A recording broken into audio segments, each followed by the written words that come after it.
Hello दोस्तों, नमस्कार। मैं आपका भाई नीतीश नागर। कैसे हो आप सभी? आशा करता हूं आप सभी अच्छे होंगे।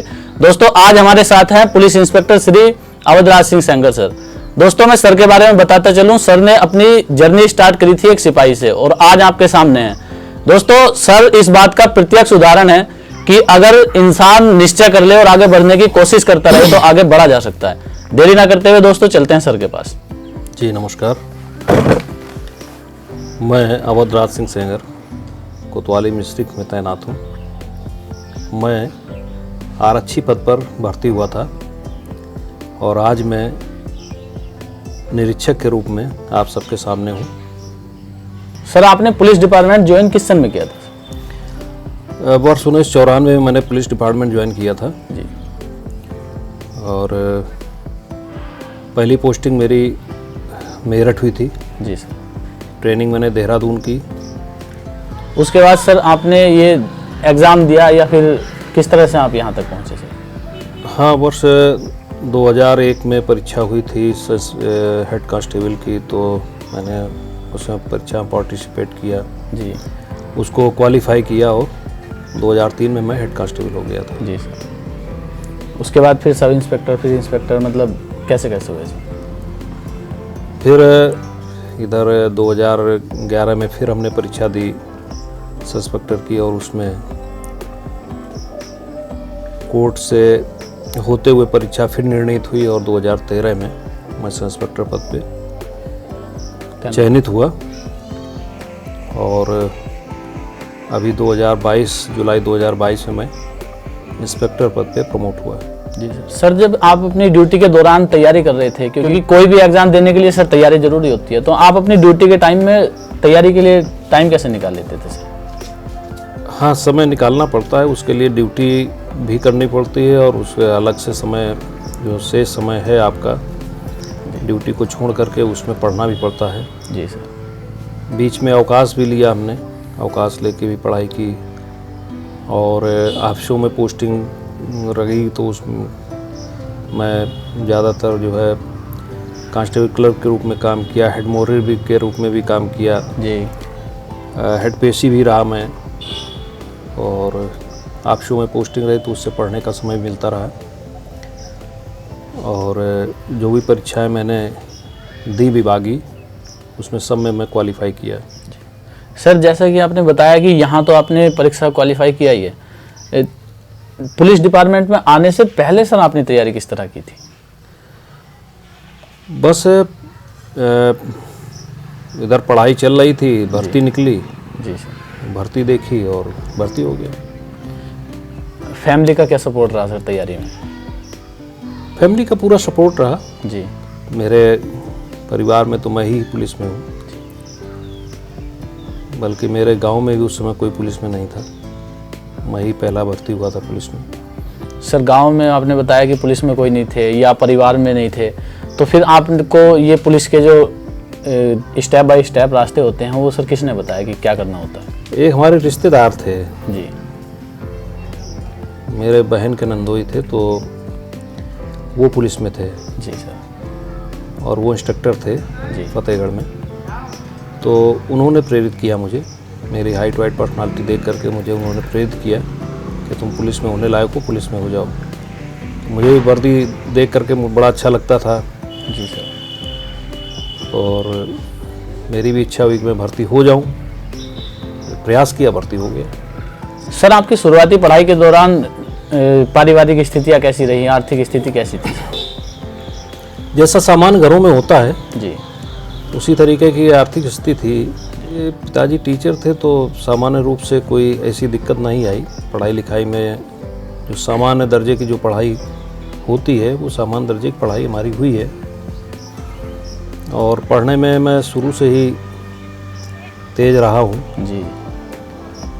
तो कुछ ईश्वर कृपा रही कि मैं जहाँ भी जिस परीक्षा में बैठा तो उसको पास किया। सर, आपने बताया पढ़ने में भी आप अच्छे रहे हैं और पिताजी टीचर थे, उनके स्टूडेंट हर महकमे में, हर डिपार्टमेंट में होंगे, तो कभी पिताजी ने ये फोर्स किया कि आपको बेटा ये करना है या ये करना है या आप यही करोगे?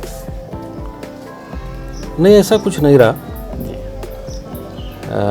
दो बड़े भाई हमारे वो मैथ से उन्होंने इंटर किया। मुझे बायोलॉजी से हाई स्कूल के बाद बायोलॉजी दिलाई पिताजी ने मेडिकल लाइन में जाने के लिए। जी सर। लेकिन आना था पुलिस में तो आ गया पुलिस में।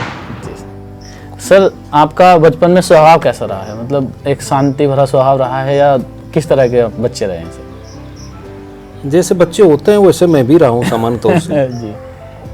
कोई ऐसा नहीं है कि नहीं, कुछ ऐसे होते हैं ना सर, कुछ खेल कूद में ज़्यादा होते हैं, कुछ पढ़ने लिखने में ज़्यादा होते हैं, सीरियस टाइप के। मैं जो है खेलता भी था और पढ़ता भी था। जी। पढ़ने लिखने में विशेष रुचि रही। जी सर। और बचपन में खेला कूदा भी खूब।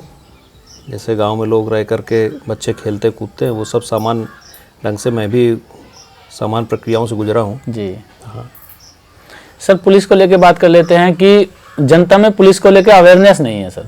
जैसे भी कोई बात होती है कि पुलिस के पास मत जाओ या एक डर जैसा है, तो सर उसके लिए आप क्या कहना चाहोगे पब्लिक से? दरअसल पहले जो है पुलिस विभाग में बातचीत का जो तरीका था वो थोड़ा दूसरे ढंग का रहा। जी। हम लोग भी जब पढ़ते थे तो थाने के सामने से गुजरना या किसी पुलिस वाले से बात करने में थोड़ा झिझक रहती थी। जी। पता नहीं क्या कहने लगे। जी सर। लेकिन अब लोग पढ़े लिखे आने लगे हैं। जी। और अब बहुत बदलाव आया है पुलिस में। जी। अब जनता के लोग भी पुलिस से मिलते जुलते हैं अच्छे से और मिलना पसंद भी करते हैं। लेकिन हाँ अभी कुछ समय लगेगा, ऐसा मुझे लग रहा है कि जितना खुलापन होना चाहिए उतना नहीं है। हाँ, पुलिस और पब्लिक के बीच में उतना अभी नहीं हो पाया है। जी। हालांकि हम लोग प्रयास करते हैं, क्षेत्र में जाते हैं, लोगों से मिलते जुलते रहते हैं। जी सर। गश्त के दौरान मिलते हैं, जागरूकता अभियान भी चलाते हैं, जैसे मिशन शक्ति है उसमें भी जाते हैं। जी। महिलाओं को जागरूक किया जाता है। अभी हाल में ही जो है माननीय मुख्यमंत्री जी ने ट्रैक्टर ट्राली को लेकर अवेयरनेस किया। जी सर। लोगों को जागरूक किया जाए। जी। वो भी साइबर क्राइम से रिलेटेड मामलों में वहाँ भी जागरूकता अभियान चलाया जाता है हम लोगों द्वारा। जी सर। जाते हैं गांव में, कस्बे में जा कर के लोगों को जागरूक करते हैं। अभी अग्निवीर वाले में लोगों ने बड़ा, जनता में विरोध था, लोग भड़का रहे थे, गुमराह कर रहे थे। उनको जा कर के हम लोग जो है उनको समझाते थे, जागरूक करते थे। जी। जैसे सरकार के दिशा निर्देश थे उसी प्रकार से जागरूक किया जाता था। तो जागरूकता अभियान चलता रहता है। हम लोग मिलते जुलते रहते हैं जनता से। जो लोग मिल लेते हैं एक बार वो दोबारा ज़रूर मिलते हैं। जी। और नंबर भी, मोबाइल नंबर लेते हैं। और मैं समझता हूँ कि अब पुलिस और पब्लिक के बीच की जो दूरी है वो कम हो रही है। कम हो रही है। यानी कि ये सारी बातें केवल दूरी की वजह से थी सर? हाँ, पहले लोगों में थोड़ा सा झिझक थी। अब धीरे धीरे कानून के बारे में भी लोगों को जानकारी हो रही है। और पुलिस भी पढ़ लिख करके जो लोग आ रहे हैं तो अब उनकी भाषा शैली बदली हुई है। जी। और मित्र पुलिस के तरीके से, जैसे शासन और विभाग के निर्देश रहते हैं, उस हिसाब से लोग अब काम कर रहे हैं और काफ़ी बदलाव देखा जा रहा है। सर पुलिस में आने का जो है हर किसी का एक सपना होता है, हर किसी को शौक होता है कि मैं भी वर्दी पहनूं। तो जो स्टूडेंट तैयारी कर रहे हैं पुलिस में आने के लिए, जो पुलिस में आना चाहते हैं, उनसे आप सर क्या कहना चाहोगे, किस तरह से वो अपनी तैयारी करें? पुलिस में आने के लिए जी। आपको जो शैक्षिक योग्यता है वो मानदंड आपको पूरे करने हैं। जी सर। इसके बाद फिजिकल आपको ठीक से अपना तैयारी करनी है।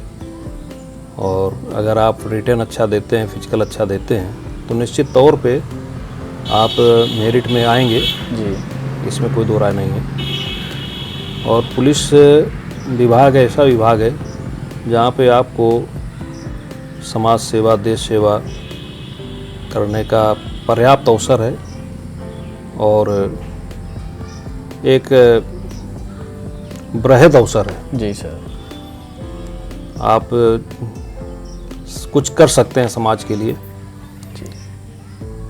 ये धारणा है अगर किसी के अंदर कि नहीं, हमें समाज के लिए कुछ करना है, कुछ देश के लिए अपने, हम आंतरिक सुरक्षा देखते हैं, आंतरिक सुरक्षा में हम लोग सहभागी हैं। जी। तो निश्चित रूप से उसे पुलिस में आना चाहिए। जी सर।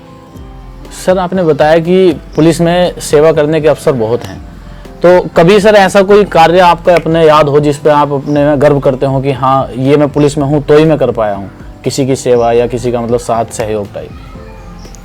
तमाम ऐसे मामले आए हैं जी। और मुझे 28 साल हो गए नौकरी करते हुए। इसी सीतापुर जनपद में ही मैं 3 थानों में थाना इंचार्ज रहा हूँ। जी सर।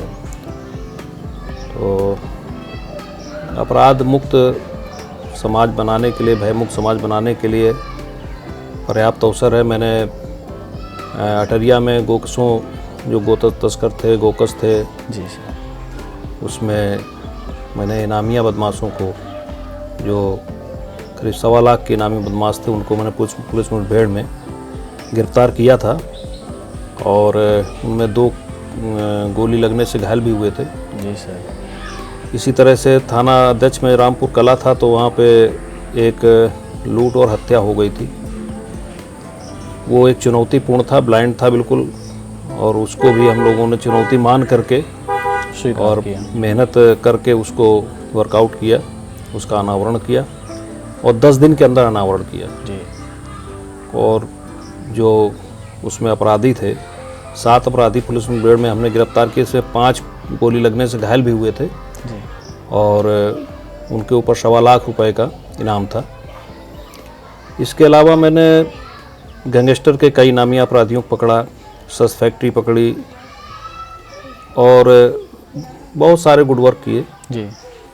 सर ये मेडल आपने लगाया हुआ है, इसके बारे में कुछ? हाँ, ये जो मेडल लगाया हुआ है ये रजत पदक है, जो श्रीमान पुलिस महानिदेशक उत्तर प्रदेश द्वारा मुझे 26 जनवरी 2022 में मुझे प्रदत्त किया गया था। जी सर। मेरे प्रशंसनीय कार्यों को देखते हुए, सराहनीय कार्यों को देखते हुए ये प्रशंसा चिन्ह श्रीमान पुलिस महानिदेशक उत्तर प्रदेश द्वारा दिया गया है। ये सर क्या किसी विशेष कार्य के लिए दिया गया है कि कोई इंडिविजुअल कार्य था या ओवरऑल कार्यों के लिए था?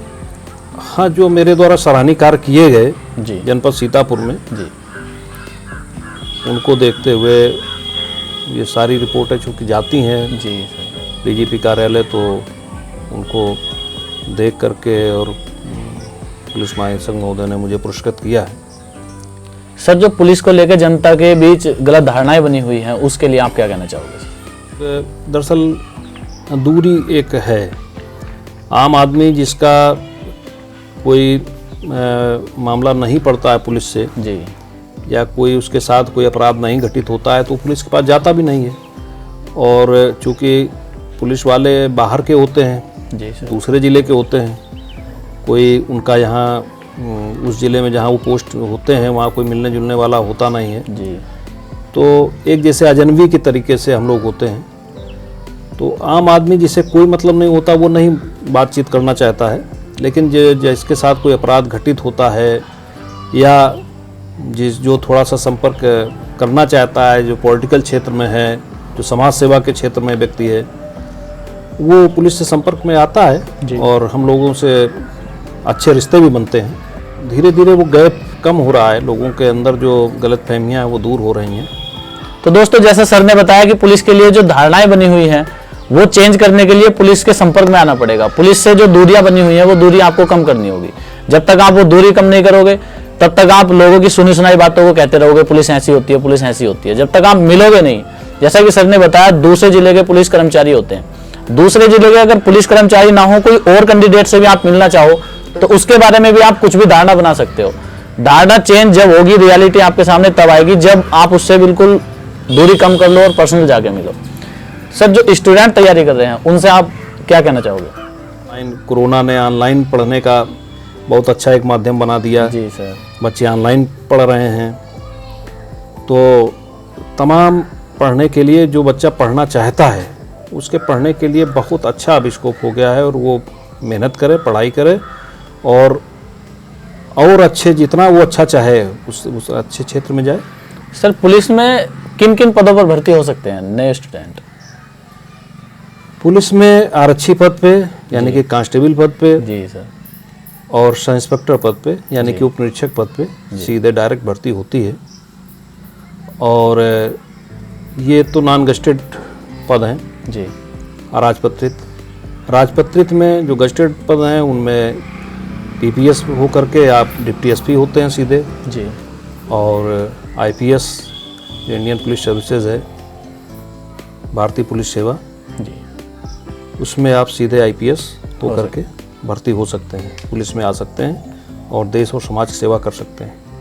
हाँ, एक बात और मैं कहना चाहूँगा जी, कि जो हमारे विभाग में हैं, जी सर, जो बच्चे अभी भर्ती हुए हैं कुछ वर्षों में, तो उनके लिए मैं संदेश देना चाहूँगा कि देखिए भाई, आप भी मेहनत करें, विभागीय परीक्षाएं दें, अगर विभागीय परीक्षा आती है विभागीय परीक्षाएं दें, मेहनत करें, और कानून की और पुलिस के जो पाठ्यक्रम हैं, जो पुलिस में बुक्स हैं कानून की, उनको पढ़ते रहें और कानून का ज्ञान आपको रहेगा, आप कोई भी परीक्षा पास कर सकते हैं, और अपना चरित्र पंजिका जो करेक्टर रोल होता है उसको बचा के रखें। अंत में मैं ये कहना चाहूँगा कि किसी भी मंजिल पे पहुँचा जा सकता है, अगर मेहनत की जाए तो किसी मंजिल पे पहुँचा जा सकता है। एक शेर है, मिटा दे अपनी हस्ती को अगर कुछ मर्तबा चाहे, कि जर्रा खाक में मिलकर गुलो गुलजार होता है। अगर आप चाहते हैं कि मैं किसी पद पे पहुंचूं, प्रोग्रेस करूं, तो आप मेहनत करेंगे तो अवश्य सफलता आपको मिलेगी। तो दोस्तों, कैसा लगा आपको सर से मिलकर, हमें कमेंट में जरूर बताना, और जो लोग अपने स्ट्रगल की कहानी लोगों तक पहुंचाना चाहते हैं वो मुझसे संपर्क करना, मेरी इंस्टाग्राम आईडी पे मैसेज कर देना या मुझे कमेंट में बता देना। और दोस्तों, मैं भी बताना चाहूँगा सर की तरफ से, जैसे सर ने अभी बताया कि पुलिस के लिए जो गलत धारणाएं बनी हुई हैं वो चेंज होंगी दोस्तों पुलिस के संपर्क में आने से। पुलिस से दूरी जो कम करोगे आप, तभी पता चलेगा कि पुलिस कैसी है। दूर से ही बात बनाने से कोई फायदा नहीं है, ठीक है दोस्तों। दूर से आप किसी और की सुन के कुछ भी कह सकते हो। अगर पुलिस की सच्चाई जाननी है तो पुलिस के संपर्क में आपको आना पड़ेगा, ठीक है दोस्तों। मिलते हैं नेक्स्ट वीडियो में, तब तक के लिए हंसते रहिए, मुस्कुराते रहिए। जय हिंद, जय भारत।